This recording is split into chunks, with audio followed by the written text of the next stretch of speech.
Shalom. En este día iniciamos el estudio del segundo libro, el segundo Sefer, del cual está compuesto la Torá, que se llama Shemot en hebreo. Su traducción al español sería nombres. Sin embargo, los sabios que hicieron la traducción al griego, los sabios de la Septuaginta, le pusieron como nombre Éxodo, porque nos narra efectivamente el libro de la salida del pueblo de Israel de Mitzrayim. Ahora, ¿esto era lo importante? ¿Es lo importante del libro, la salida del pueblo de Mitzrayim? Pues al parecer no. Al parecer, lo que encontramos allí es que lo más importante es la redención, no solamente la salida del pueblo de Israel. Durante esta semana he reflexionado sobre varias cosas y sobre varias interpretaciones que han dado los sabios a este libro, a esta parashá. Y lo primero es que podemos hacer un resumen pequeño, hablando que este libro nos habla primero de las personas, los nombres de las tribus que quedaron en Israel. Luego nos va a hablar de lo que sucedió con el faraón. Dice que ese faraón no se acordó, no conocía a Joseph y esclavizó al pueblo de Israel porque estaba creciendo mucho y tenía temor que este pueblo se multiplicara tanto que en caso de una guerra se aliara con sus enemigos y fuera derrotado. Luego nos habla que debido a que sus tácticas no daban resultado, ordenó matar a los niños hebreos. Luego que las parteras no hicieron caso de esta orden del faraón, ordenó que estos niños fueran echados al río Nilo. Nos habla que Moshe fue salvado en una pequeña arca, y aquí es donde encontramos por segunda vez la palabra Teba. Esa Teba, al igual que con Noah, nos habla de una pequeña embarcación, en la de Noah grande, en la de Moshe pequeña, pero que finalmente salva. Y eso es una referencia que podemos ver con respecto al Mashiach, que es un instrumento que el Eterno utiliza para salvar. Luego nos encontramos con que Moshe ya ha crecido y sale al campo a mirar lo que está sucediendo y ve allí que un egipcio está maltratando a un hebreo. Moshe mata a ese hebreo, lo entierra, pero al otro día, cuando ve a dos hermanos hebreos pelearse, trata de separarlos y uno le dice que si va a hacer lo mismo que hizo con el egipcio, es decir, matarlo, y allí él se da cuenta que el crimen que cometió, pues, fue develado y ya no puede estar ahí más porque el faraón busca matarlo. Y es así cuando él se dirige a la tierra de Madián, huyendo, y allí se encuentra con Yitro, que futuramente va a ser su suegro. Este le da a Séfora como esposa, y se inicia una etapa de 40 años de preparación para Moshe. ¿Preparación en qué? Vamos a mirarlo en un momento. Después de esos 40 años de estar viviendo con su suegro, con su esposa, de estar apacentando esas ovejas, es llamado por el Eterno, por medio de un milagro, de una señal, que es que Moshe ve una zarza que está ardiendo, pero que esta zarza no se consume.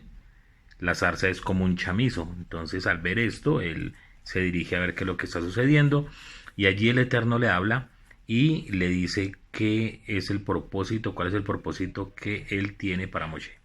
Sin embargo, Moshe se siente incapaz, se siente inseguro y cree que no es la persona que está preparada para salvar a su pueblo de la pesada carga que tienen en Egipto. Sin embargo, el Eterno le da dos señales más, muy interesantes, que también quiero desarrollarlas de una manera muy breve, pero que nos va a ayudar a entender un poco lo que sucedió allí. Nos narra que Moshe se dirigió a Egipto con su esposa y se le aparece un ángel que quiso matarlo porque no había cuidado Moshe de circuncidar a su hijo. Y finalmente nos encontramos que Moshe convoca a los ancianos de Israel y se dirige al faraón diciéndole que debe salir de Mitzrayim, que deje salir a su pueblo para que vayan a adorar al Eterno, camino de 3 jornadas. Eso es lo que dice la escritura. Es un resumen más o menos de lo que habla la Torah, y finaliza con la carga que pone el faraón, una carga más difícil aún. En lugar de darles la libertad, lo que hace es que oprime más al pueblo, y estos se quejan, el pueblo, los oficiales se quejan delante de Moshe por lo que sucedió. Esto es un resumen a grosso modo. Pero ¿qué quiero mirar de la parasha de hoy que me llamó la atención? Primero es que hay un tema que uno no puede, del agradecimiento. Uno siempre tiene que ser agradecido con las personas que en algún momento han hecho bien por nosotros o por nuestra familia. ¿Qué ha sucedido? Que vemos en el faraón que es un hombre desagradecido. Hay muchas interpretaciones.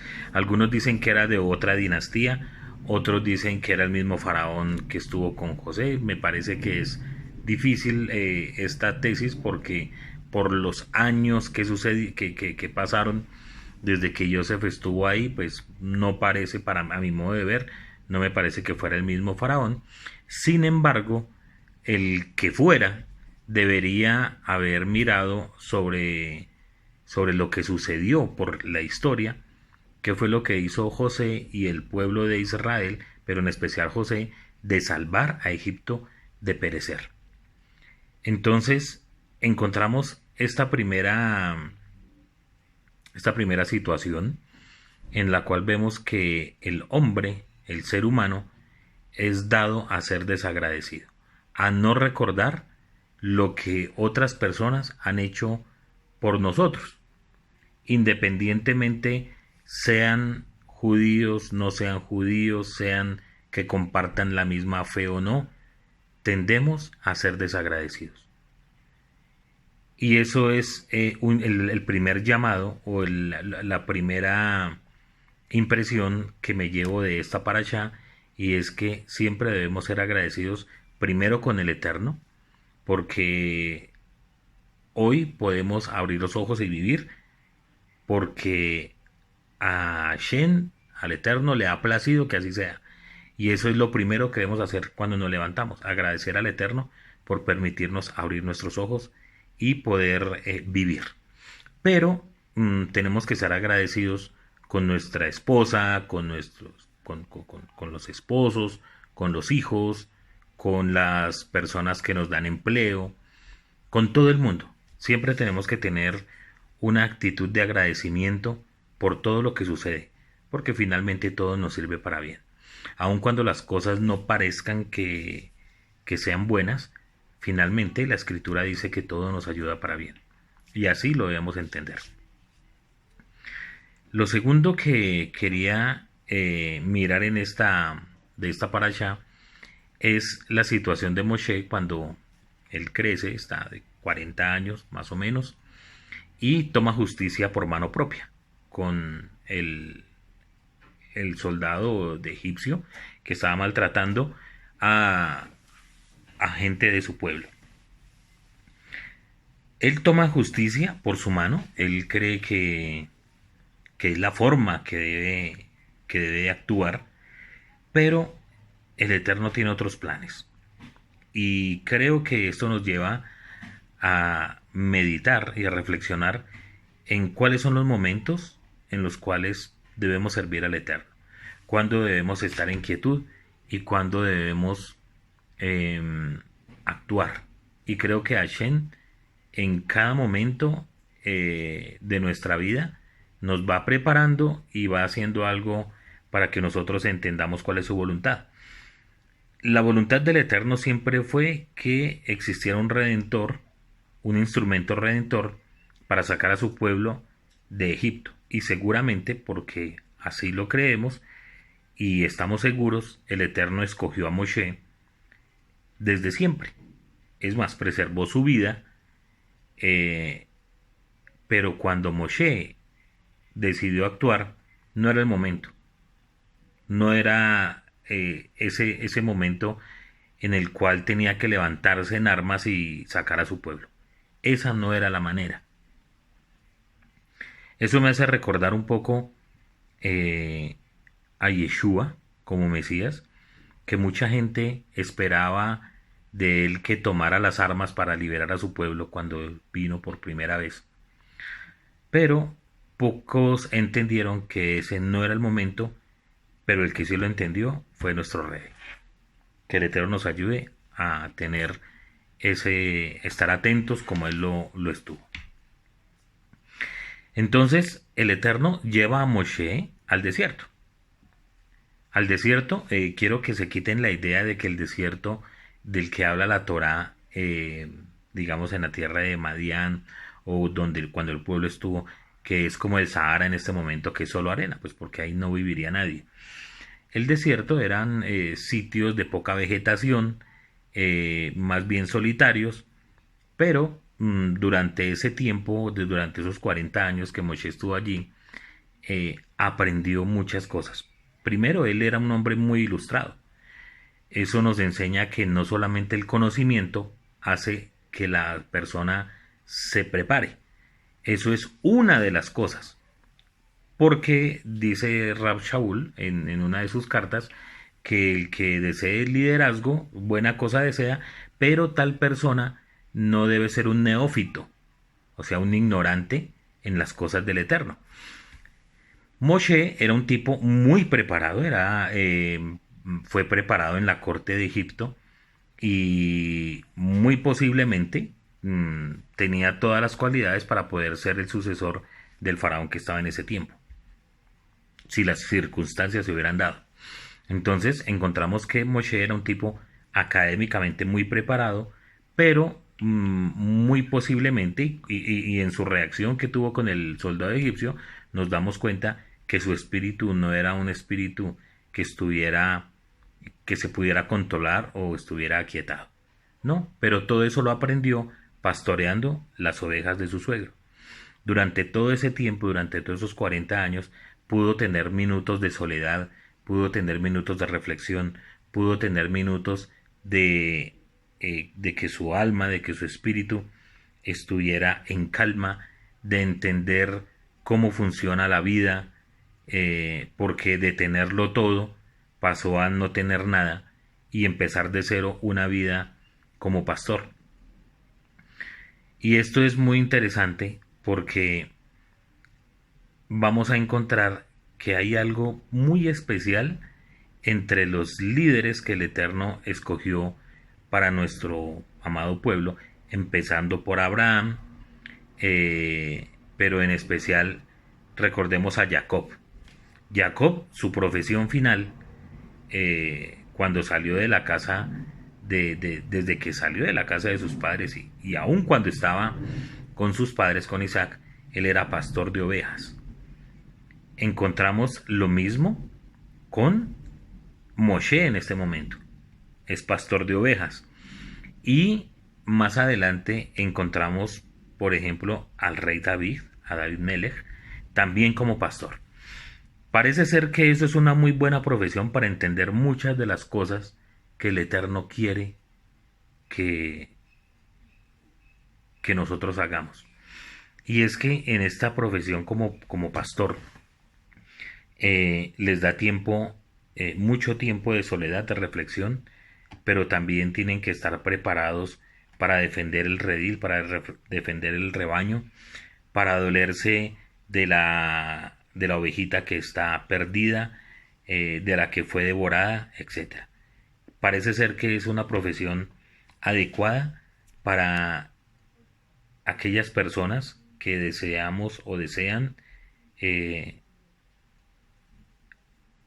ayudar o colaborar con la redención según sea la voluntad del Eterno.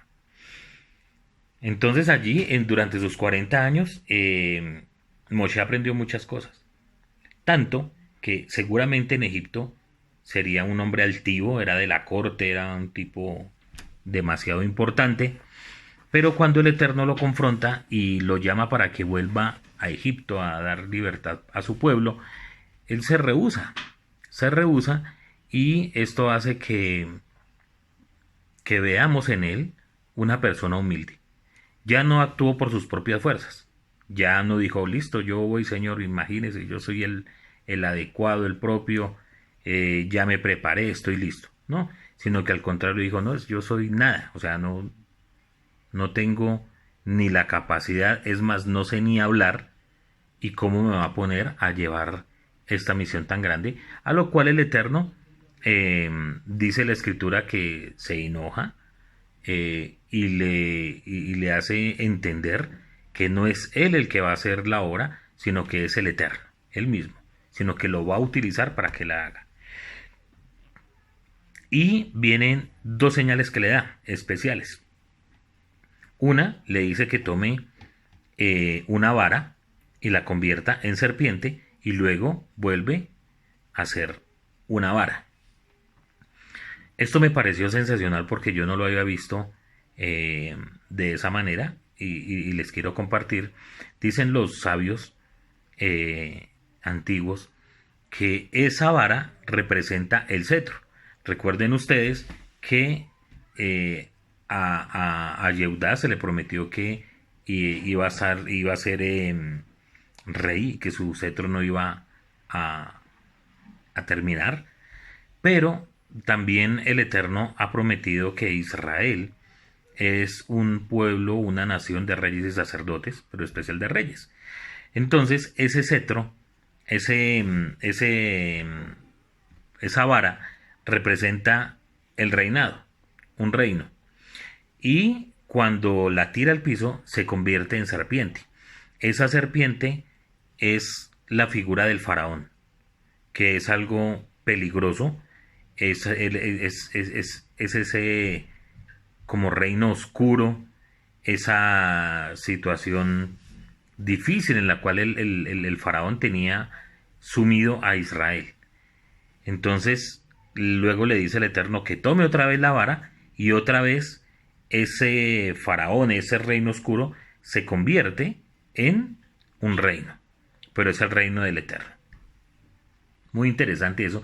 Y la segunda señal que da el Eterno a Moshe es que su mano la metiera en su seno, y cuando la sacó estaba blanca de lepra, de tzaraat, y luego volverla a meter y volvió a salir limpia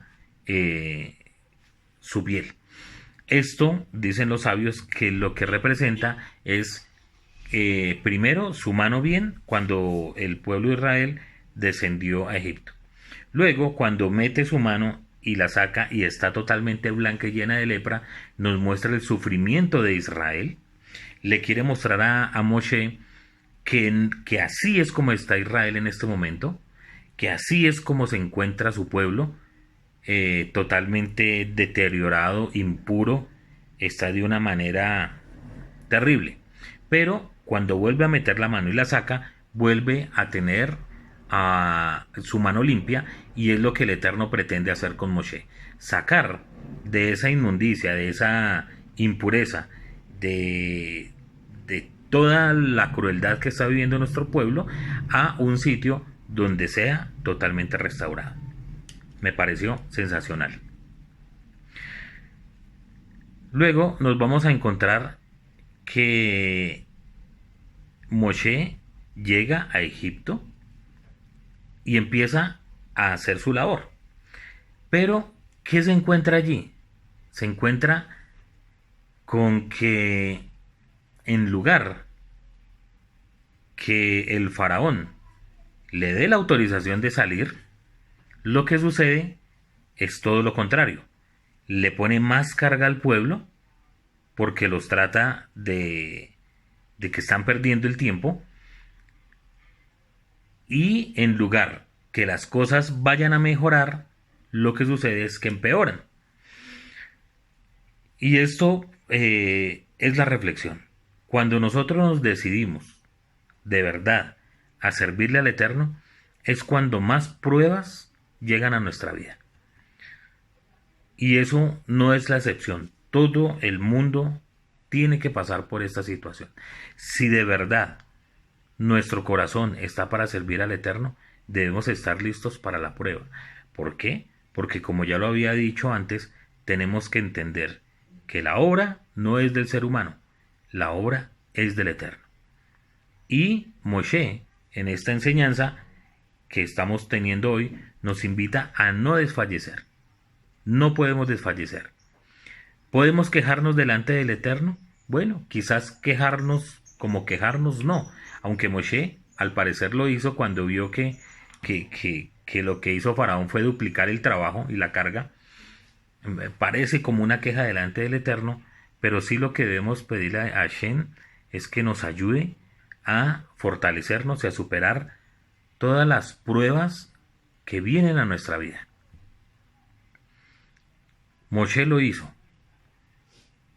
y triunfó, cumplió con el propósito con el cual el Eterno lo sacó.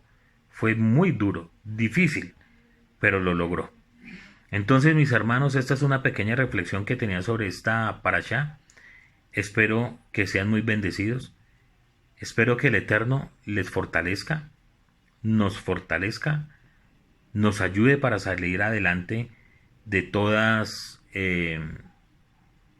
estas pruebas y dificultades que estamos pasando, pero los animo a que sigamos trabajando en el propósito que el Eterno nos dio, en el propósito que Él tiene. No importa cuál sea la forma en que tú sirves al Eterno, por mínima que sea, es importante para la redención. Y para terminar, este libro de Shemot también se le conoce como el libro de la redención. Shabbat Shalom. Muchas bendiciones.